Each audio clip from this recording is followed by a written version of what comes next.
दोस्तों, welcome to my YouTube channel. आज हम इंग्लिश का एक नया टॉपिक डिस्कस करने वाले हैं जिसको आप देख सकते हैं स्क्रीन पर, जिसका नाम है डिफरेंस बिटवीन ले एंड लाई। ये ले एंड लाई दो इम्पॉर्टेंट वर्ब हैं और ये दोनों ही वर्ब बच्चों को हमेशा ही कन्फ्यूज़न क्रिएट करती हैं। तो आज हम इनके बारे में डिटेल डिस्कशन करेंगे और जो भी बच्चों के अंदर कन्फ्यूज़न है उस कन्फ्यूज़न को आज हम क्या करेंगे, क्लियर करेंगे। तो चलिए हम वीडियो को स्टार्ट करते हैं। सबसे पहले आज हम देखेंगे अपनी वर्ब ले। देखो, ले इज़ आ रेगुलर वर्ब। आप देख पा रहे होंगे स्क्रीन पर कि जो हमारी वर्ब ले है एक रेगुलर वर्ब है। अब हम सबसे पहले ये समझेंगे बच्चों कि रेगुलर वर्ब क्या कहलाती है। रेगुलर वर्ब इंग्लिश में वो वर्ब कहलाती है जिस वर्ब का सेकंड फॉर्म और थर्ड फॉर्म एक जैसा होता है। ये बहुत सिंपल तरीके से मैं आपको समझा रहा हूँ कि रेगुलर वर्ब वो वर्ब कहलाती है जिस वर्ब का सेकंड फॉर्म और थर्ड फॉर्म एक जैसा होता है, उसे हम क्या बोलते हैं, रेगुलर वर्ब बोलते हैं। तो सबसे पहले देखें हम कि जो हमारी वर्ब है ले एक रेगुलर वर्ब है और रेगुलर वर्ब का मतलब होता है जिसका सेकंड फॉर्म और थर्ड फॉर्म कैसे होते हैं, एक जैसे होते हैं। अब देखिए हम इस ले वर्ब के फॉर्म्स देखेंगे। जैसे कि हम सभी जानते हैं कि इंग्लिश ग्रामर में वर्ब्स के क्या होते हैं, अलग अलग फॉर्म होते हैं, ठीक है। तो इस ले वर्ब के कौन कौन से फॉर्म हैं, उन फॉर्म के ऊपर हम क्या करेंगे, डिस्कस करेंगे। सबसे पहले जो फॉर्म है वो है इन्फिनेटिव फॉर्म। इन्फिनेटिव फॉर्म को ही हम बोलते हैं बेस फॉर्म। ये आप याद रखें, किसी वर्ब के इन्फिनेटिव फॉर्म को ही हम क्या बोलते हैं, बेस फॉर्म बोलते हैं, या इसे हम और सरल भाषा में first form of the verb बोलते हैं, ठीक है। किसी वर्ब का जो फर्स्ट फॉर्म होता है वो कौन सा फॉर्म कहलाता है, बेस फॉर्म कहलाता है, ठीक है।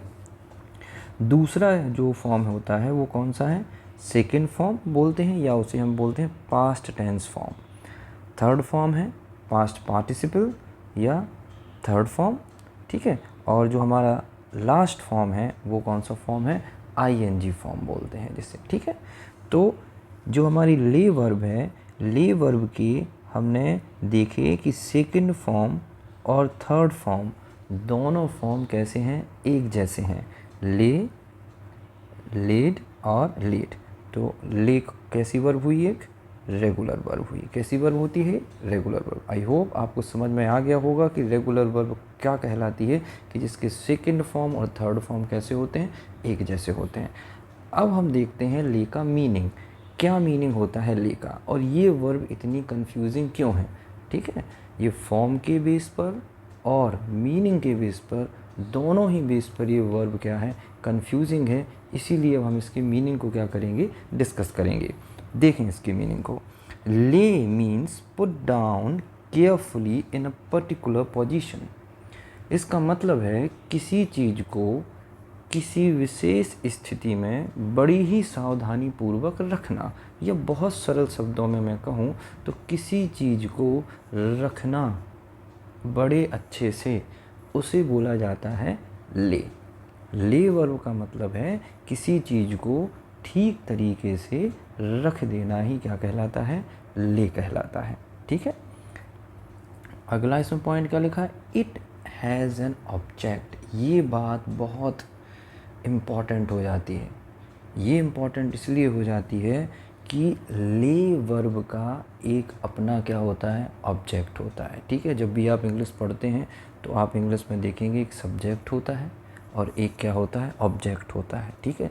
तो जो ले वर्ब है, वर्ब का अपना क्या होता है, एक ऑब्जेक्ट होता है। हम किसी दूसरे वीडियो में हम सब्जेक्ट, ऑब्जेक्ट, कॉम्प्लीमेंट, इन सारी चीज़ों के बारे में डिस्कस करेंगे, लेकिन अभी आप ये समझ लें कि ले वर्ब का अपना एक क्या होता है, ऑब्जेक्ट होता है।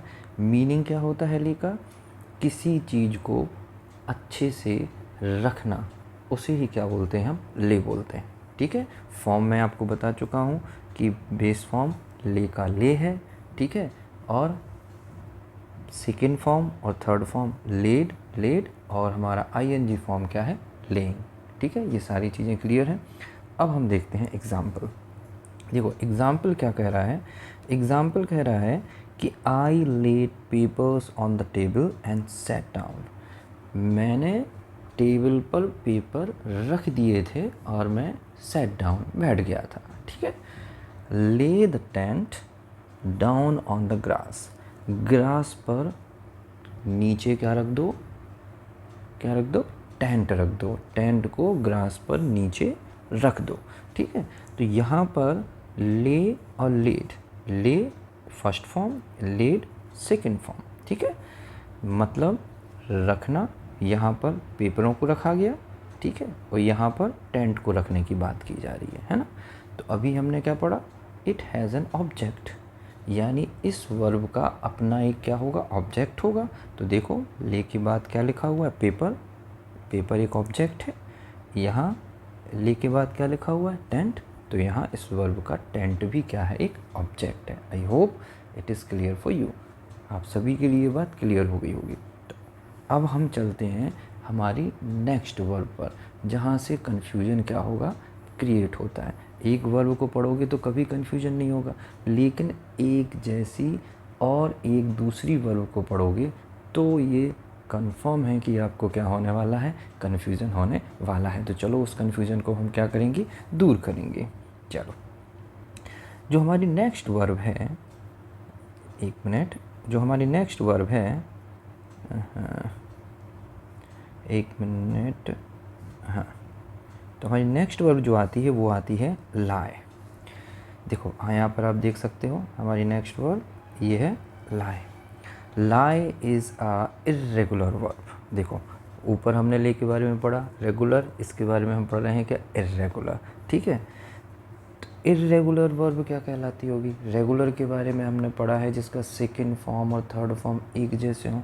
इर्रेगुलर क्या कहलाती होगी, इर्रेगुलर वर्ब वो वर्ब कहलाती है जिसके सेकंड फॉर्म और थर्ड फॉर्म दोनों कैसे होते हैं, अलग अलग होते हैं, दोनों एक जैसे नहीं होते हैं। उस वर्ब को हम बोलते हैं इर्रेगुलर वर्ब। देखो यहाँ पर हम देखें लाई के फॉर्म, लाई का फर्स्ट फॉर्म क्या है, लाई, सेकंड क्या है, ले, थर्ड लेन और आईएनजी फॉर्म, ठीक है, लाइन।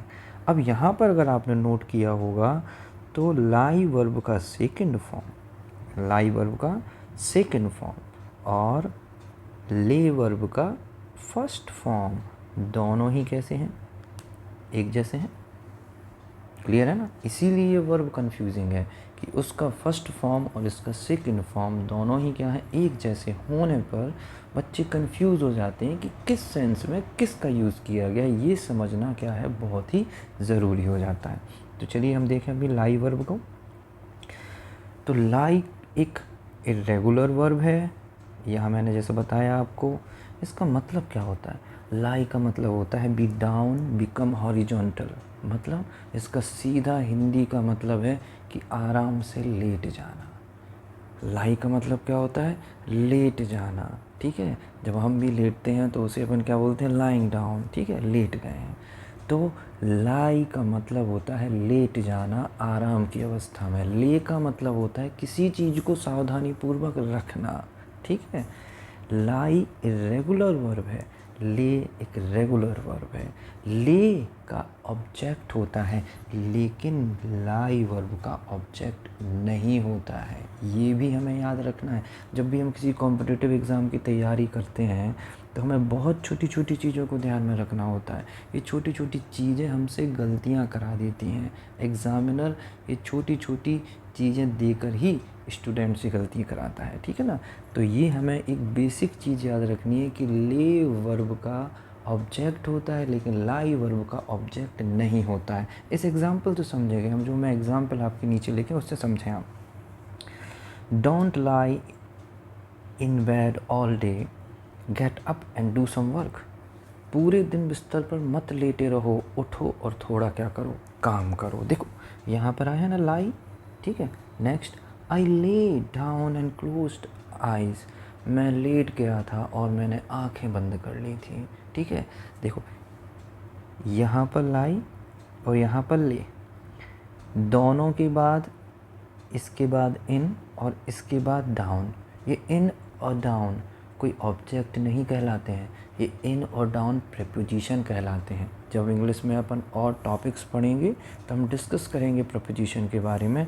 तो आप ये याद रखिए कि लाई का कोई भी ऑब्जेक्ट नहीं होता है। ये चीज़ आपको अपने जहन में, अपने दिमाग में क्या है, तैयार करके रखनी है, ठीक है ना।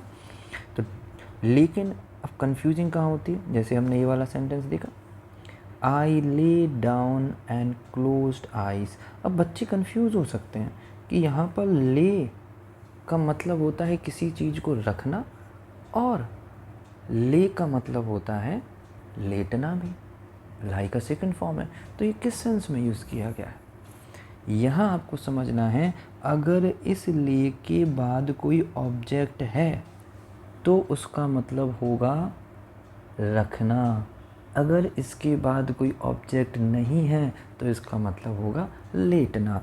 यहाँ ले के बाद कोई ऑब्जेक्ट नहीं है तो इसका मतलब है यहाँ पर लेटने की बात की गई है, ना कि किसी चीज़ को रखने की बात की गई है। ये अंतर आपको क्या करना है, समझना है। ये इंग्लिश ग्रामर की छोटी छोटी गलतियाँ जो हर बच्चा क्या है परीक्षा में करता है। आई होप ये आपको बिल्कुल क्लियर हो गया होगा। चलिए हम एक और इसके आगे की कंफ्यूजिंग वर्ड पढ़ते हैं। अगली हमारी वर्ब है लाई। देखो अभी हमने लाई पढ़ा, एक इर्रेगुलर वर्ब। देखो ये हमने पढ़ा है, लाई एक इर्रेगुलर वर्ब है, ठीक है, जिसका कोई ऑब्जेक्ट नहीं है, जिसका मतलब होता है क्या, लेटना। यहाँ फिर से एक लाई आ गया, और ये वाली लाई कैसी वर्ब है भाई, ये रेगुलर वर्ब है। और रेगुलर वर्ब मैंने क्या समझाया आपको, रेगुलर वर्ब वो वर्ब कहलाती है जिसका सेकंड फॉर्म और जिसका थर्ड फॉर्म बिल्कुल एक जैसे होते हैं। यानी देखो इसका सेकंड और इसका थर्ड फॉर्म बिल्कुल एक जैसे हैं, इसलिए रेगुलर वर्ब बन गई। लेकिन इसका मीनिंग क्या है फिर, इसका मीनिंग भी बिल्कुल अलग है भाई। इसका मीनिंग है lie means say things that are not true. ऐसी बातें कहना जो बातें सच्ची नहीं हैं, जो बातें झूठी हैं, मतलब झूठ बोलना ही कहलाता है लाई। झूठ बोलना मतलब क्या, लाई। तो एक जो लाई रेगुलर वर्ब है उसका मतलब होता है झूठ बोलना, और जो लाई इर्रेगुलर वर्ब है उसका मतलब होता है क्या, लेट जाना। अंतर है ना समझ में। तो रेगुलर और इर्रेगुलर के बीच का अंतर भी कितना बड़ा अंतर लेके आ रहा है। एक मतलब लेटना और एक मतलब झूठ बोलना, ठीक है। तो एग्जाम्पल देख, you lie to me when you said you loved me. आपने मुझसे झूठ बोला था जब आपने मुझसे कहा था कि आप मुझसे प्यार करते हैं। तो ये बात आपने मुझसे कैसी बोली थी, झूठ बोली थी, ठीक है। आई थिंक आपको सारी चीज़ें क्लियर हो गई होंगी ले, लाई और लाई के बारे में। एक बार हम थोड़ा सा उसका समरी कर लेते हैं। वीडियो थोड़ा सा बड़ा हो रहा है तो होने दीजिए, एजुकेशनल वीडियो है। एजुकेशनल वीडियो के रिगार्डिंग में टेंशन नहीं लेनी पड़ती है कि वीडियो लेंदी हो रहा है कि वीडियो शॉर्ट हो रहा है। चीज़ क्लियर कट समझ में आनी चाहिए, ठीक है ना। देखें हम, ले कैसी वर्ब है भाई, रेगुलर है, याद रखें आप, ठीक है। इसका अपना क्या होता है, ऑब्जेक्ट होता है, फॉर्म आप देख सकते हैं वीडियो में सभी के। लाई एक इर्रेगुलर वर्ब है, ठीक है, इसका कोई ऑब्जेक्ट नहीं होता है। और ये जो हमारी लाई है जिसका मतलब है झूठ बोलना, वो कैसी वर्ब है, रेगुलर वर्ब है। ये सारी चीज़ें आपको क्या रखनी है, ध्यान रखनी है। आई होप जो भी मैंने वीडियो बनाया होगा उससे आपके अंदर के जो भी डाउट्स हुए होंगे सारे डाउट्स क्लियर हो गए होंगे। अब इस वीडियो को यहीं पर हम क्या करते हैं, बंद करते हैं। अगली वीडियो में हम कुछ एक नए टॉपिक के साथ आपसे जुड़ेंगे। तब तक के लिए टेक केयर, बाय बाय।